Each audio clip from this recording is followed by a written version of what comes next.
Halo Mama, dengan saya Innova Melisa. Hari ini saya mau sharing gimana sih caranya buat empati yang bikin daya tahan tubuh bayi kita tetap oke dan akhirnya dia nggak mudah sakit termasuk kena virus. Kita wajib berusaha ya Mams, tetapi memang hasilnya kita serahkan pada Tuhan Yang Maha Kuasa. Mams, saya sedang mencuci brokoli. Brokolinya ini saya cuci 2 langkah. Yang pertama pakai garam, yang kedua pakai sabun. Garam itu untuk ngilangin binatang-binatang kecil yang masih menempel. Kalau sabun untuk ngilangin kuman-kuman kecil ya. Biasanya saya cuma 1 langkah pakai garam aja atau sabun aja. Tapi karena lagi musim kayak gini, saya cuci pakai 2 langkah. Terus ini juga ada wortel. Wortelnya ini udah saya cuci pakai sabun. Terus saya lihat semuanya oke, nggak ada yang lubang. Tangan saya juga sudah saya cuci pakai sabun. Kalau ada yang busuk kayak gini dibuang aja ya. Nah, jadi semuanya udah bersih. Sekarang saya mau kupas supaya makin oke. Wortel ini wajib dicuci dulu ya Mams, karena dia di bawah dan kita belinya kan di tempat umum. Lagi musim kayak gini, jadi sebaiknya semua sayur dan buah dicuci dulu pakai sabun. Termasuk tangan kita pada saat mengolah dan memasak makanan. Oke, kita nggak cuma bicara, tetapi virus-virus lain kalau sampai menyerang bayi kita dan anak kita, pasti berat badan mereka akan drop. Tumbuh kembangnya pun akan terganggu ya. Nah, sekarang saya sedang potong-potong wortel. Mams, untuk bayi di bawah 1 tahun atau jika ada anggota keluarga yang sedang sakit, alangkah baiknya jika alat makan anak dan bayi dipisahkan dengan alat makan orang dewasa. Alat untuk nyapinya kayak pisau, talenan kayak gitu juga sangat baik jika dipisahkan. Hal ini tujuannya untuk meminimalisir kemungkinan ada kontaminasi ke makanan anak dan bayi kita.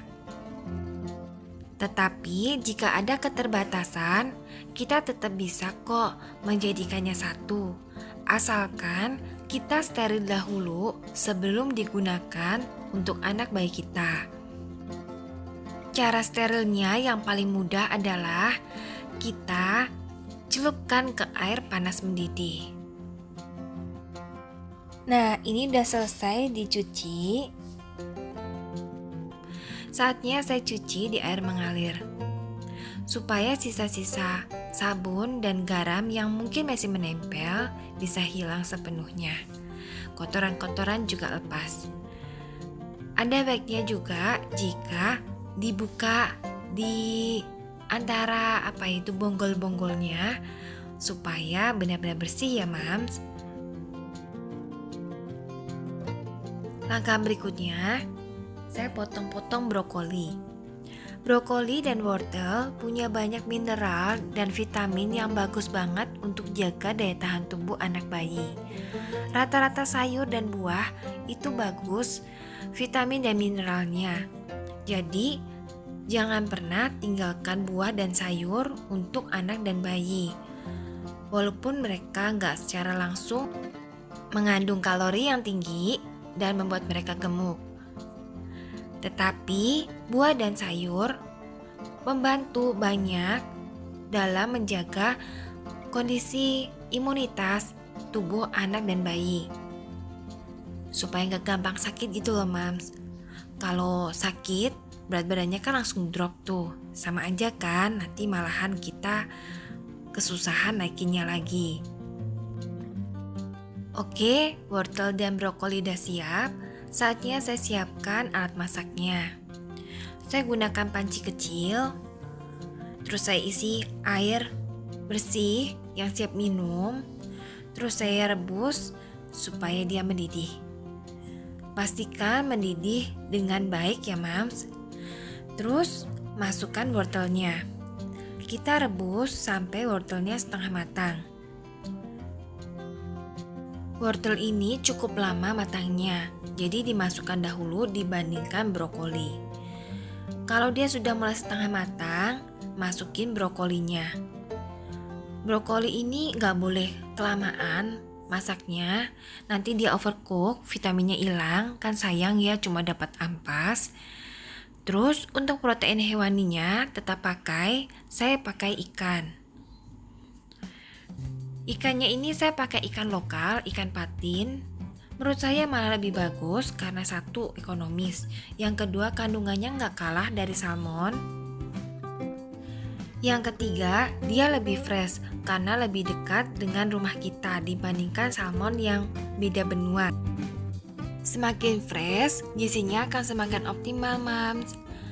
Nah, kalau ini bumbunya saya pakai tumisan bawang merah dan bawang putih. Ini saya kayak gini kan supaya pas masak itu lebih praktis dan cepat. Kalau saya harus tumis dulu bawang merah bawang putih setiap kali masak, wah waktunya nggak keburu Mams. Tapi kalau kayak gini jadi lebih praktis. Nggak pakai drama anak nangis-nangis kelamaan ditinggal kita masak. Ini saya kasih garam karena anak saya udah di atas 1 tahun. Terus saya kasih sedikit penyedap juga karena dia sudah besar. Saya aduk rata. Setelah ikannya itu lunak, kita potong gini gampang. Saya masukin jeruk nipis. Jeruk nipis ini untuk ningkatin rasa dari ikan. Saya remas-remas supaya air jeruk nipisnya lebih keluar. Supaya nggak masuk tuh bijinya, saya saring aja kayak gini. Terus abis itu saya juga siapin telur. Tetapi harus hati-hati karena cangkang telur itu juga kotor. So abis pecahin cangkang telur kita harus cuci tangan. Saya pilih pecahin di cengkir dulu supaya begitu pecahin telur. Begitu masukin telur bisa langsung aduk-aduk. Karena telur itu cangkangnya kotor Mam. Kalau misalnya kita habis pecahin telur, pegang telur, terus pegang sutilnya ini, terus nanti kita pegang mangkuknya bayi, pegang sendoknya bayi, sebetulnya kan kuman dari cangkang telur tuh pindah. Tapi kalau dipindahin ke cangkir dulu, terus habis itu kita cuci tangan, terus tinggal tuang ke sini nih telurnya dari cangkir, tangan kita relatif bersih kayak gitu. Agak lebay karena lagi musim kayak gini ya Mams, lebih baik lebay daripada nanti anak kita kenapa-napa. Ya kita kan cuma bisa berusaha ya Mams. Nah ini udah matang, pastikan matang betul supaya kuman-kuman yang ada di sini juga mati. Dan siap disajikan. Kalau dicampur ya jeruk nipis, minyak, dan telur, rasanya akan creamy mirip mayones. Karena memang bahan mayones itu, dan gak usah khawatir karena bahannya semua matang. Kalau mayones kan biasanya telurnya gak matang ya Mams. Jadi saya kasih lemak tambahan biar rasanya semakin creamy. Oke, nah ini hasilnya Mam. Rasanya enak banget. Cuma bikin gendut, jadi saya gak berani sering-sering makan. Mams, yuk berteman lewat Instagram juga. Follow saya di innova.melisa. Di Instagram ini saya bagikan tips seputar dunia mama. Jadi tentang parenting pada kakak, tentang kesehatan anak, tentang keuangan keluarga, terus kesehatan kita, tips ngatur rumah, tips mama-mama gitu Mams. Mams, jika ada yang tidak jelas dari YouTube channel ini juga bisa ditanyakan ke sana kok. Oke, terima kasih ya sudah nonton. Semoga bisa diambil manfaatnya.